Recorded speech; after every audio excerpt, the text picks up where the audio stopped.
Hello friends. Income tax का जब से नया बिल आया है तो एक क्वेश्चन बार बार पूछा जा रहा है कि सर अब 2025 में कैश डिपॉजिट की लिमिट कितनी है, कितना कैश हम डिपॉजिट करें कि हमें प्रॉब्लम ना हो, और कितना टैक्स मतलब कितना कैश हम डिपॉजिट कर सकते हैं, बैंक हमें कितना अलाउ करता है बैंक डिपॉजिट करना। तो इस वीडियो में हम डिटेल में डिस्कस करेंगे और देखेंगे कि हम बैंक में कितना पैसा डिपॉजिट कर सकते हैं, क्या लिमिट है। ठीक है, और ये हम दोनों पॉइंट ऑफ व्यू से देखेंगे, सेविंग अकाउंट भी एंड करंट अकाउंट भी। तो एक जो बेसिक क्वेश्चन पूछा जाता है कि सर हम कितना कैश अकाउंट में जमा कर सकते हैं, इसकी अलग अलग लिमिट भी बताई जाती है। तो इस क्वेश्चन का एक सिंपल सा ये आंसर है कि कोई लिमिट नहीं है। जी हाँ फ्रेंड्स, बैंक में डिपॉजिट करने की कोई लिमिट नहीं है। आप 5 लाख, 10 लाख, 50 लाख, 1 करोड़, 2 करोड़, जितना मर्जी उतना आप पैसा डिपॉजिट कर सकते हैं, चाहे सेविंग अकाउंट हो या बैंक अकाउंट हो। सर ये आप क्या कह रहे हो, हमने तो कुछ और सुन रखा है। उसके ऊपर अभी आएंगे। बेसिक क्वेश्चन, उसका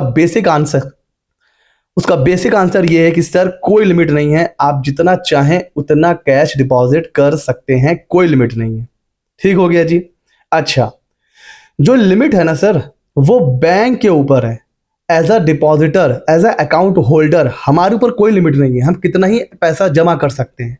लिमिट जो है वो बैंक के ऊपर है। एक सर्टेन लिमिट के ऊपर बैंक को इनकम टैक्स आरबीआई को रिपोर्ट करना होता है SFT transaction, statement of financial transaction. एक लिमिट से ऊपर जैसे ही कैश डिपॉजिट होता है तो बैंक के ऊपर यह रिस्पॉन्सिबिलिटी है कि वो रिपोर्ट करता है इनकम टैक्स को।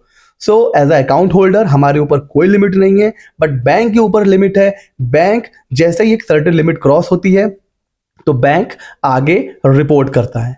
उसके बाद इनकम टैक्स क्या करता है, वो ये चेक करता है कि उस पर्सन ने आईटीआर फाइल किया है या नहीं फाइल किया है।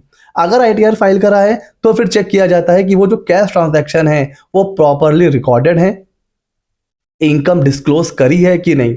ऐसा तो नहीं है कि अकाउंट में कैश जमा हो गया आपका 1 करोड़, आईटीआर आपने फाइल करा है 5 लाख का, कहां से आ रहा है भाई पैसा।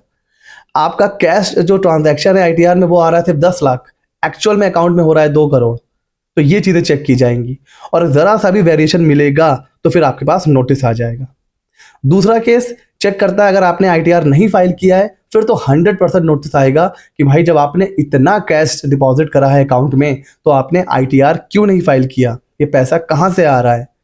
20 लाख जमा कर दिया, 50 लाख जमा कर दिया, ये पैसा कहां से आ रहा है। तो अगर नहीं फाइल किया है आईटीआर तब तो नोटिस आएगा ही आएगा। और अगर आईटीआर फाइल किया है तो कब नोटिस आएगा, जब आपकी जो रिपोर्टिंग है और जो अकाउंट में पैसा डिपॉजिट हुआ है उन दोनों में ह्यूज डिफरेंस है, तब नोटिस आएगा। ठीक हो गया जी।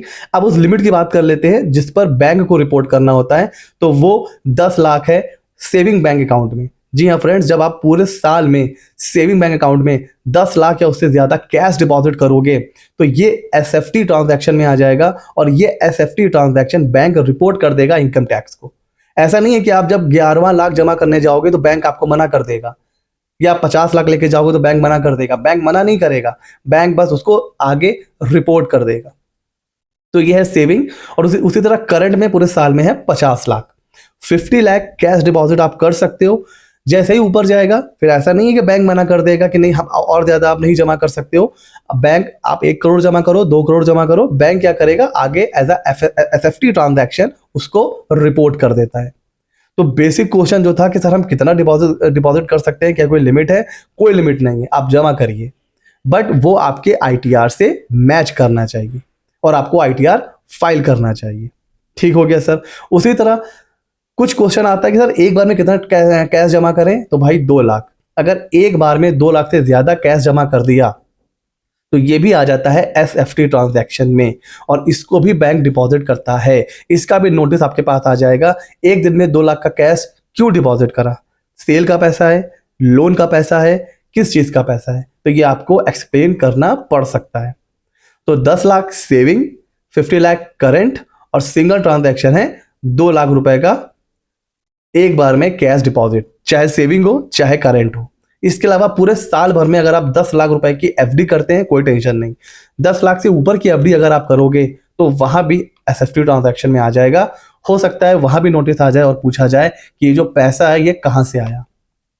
तो इन पूरी बातों का अगर मैं खुलासा, क्रक्स, समरी आपको बताऊं तो भाई, अगर एक लिमिट से ऊपर आपने जमा कर दिया और आपके पास है प्रॉपर एक्सप्लेनेशन, आपके पास एक एक रुपए का हिसाब है, तो कोई टेंशन नहीं है। अगर नोटिस आ भी गया तो आप उसका रिप्लाई कर सकते हो। लेकिन अगर आपने ITR ही नहीं फाइल करा है और कैश पे कैश डिपॉजिट हो रहा है, फिर नोटिस आ गया, फिर भैया आपको प्रॉब्लम हो जाएगी। ठीक हो गया फ्रेंड्स। तो ये है लिमिट कैश डिपॉजिट करने की सेविंग एंड करंट में। ऐसे ही मजेदार वीडियोस मैं CA शमशेर आरफीन अपने चैनल CA मेथड 24 पर लाता रहता हूं। इसी तरीके के और वीडियोस के लिए हमारे चैनल को सब्सक्राइब कर लीजिए। मिलते हैं अगले नॉलेजेबल वीडियो में।